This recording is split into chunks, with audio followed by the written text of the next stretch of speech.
Welcome back. Now, your membership platform will typically connect to an email service provider or autoresponder company. And you can do that through the integrations of your membership platform or your membership plugin. Now, we're looking now at Wishlist Member, and what we're going to do is go to the integrations.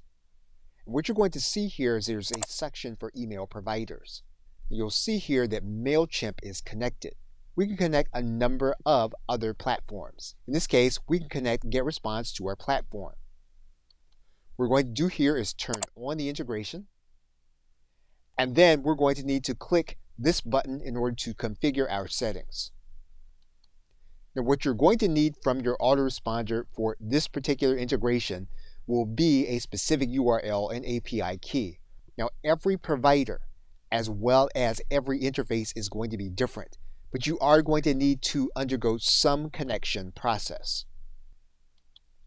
But once we add in the API for GetResponse, you'll see it's going to be connected then to Wishlist Member.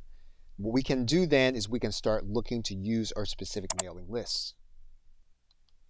And so we're going to look to a specific list product, and so that when an individual is going to be added to this product, we want them to be added to a specific list name.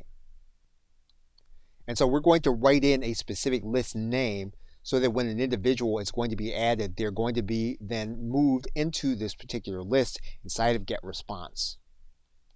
But what this now means is that we can make sure that an individual will get an email at minimum telling them that they need to contact us in support if they have an issue. They'll get this email from GetResponse even if they don't get one, so it's necessary to go through this additional step just to make sure that the initial contact with your customer, so that the initial contact with a customer is going to be a positive one. Now, both from a transaction perspective and a marketing perspective, you can also add your autoresponder addition to the sale of the product through your shopping cart.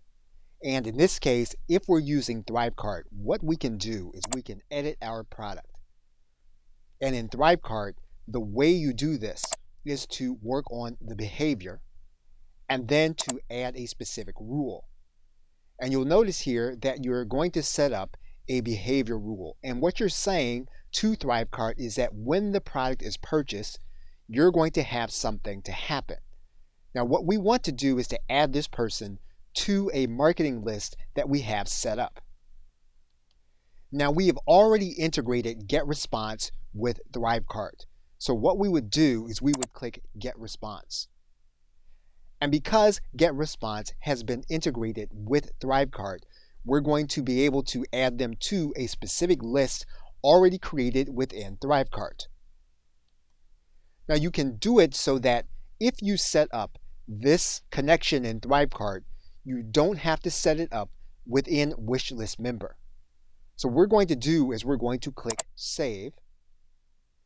And what's going to happen now is that an individual is going to be added to a specific list in GetResponse when they make the purchase. So the integration process within ThriveCart is going to be similar.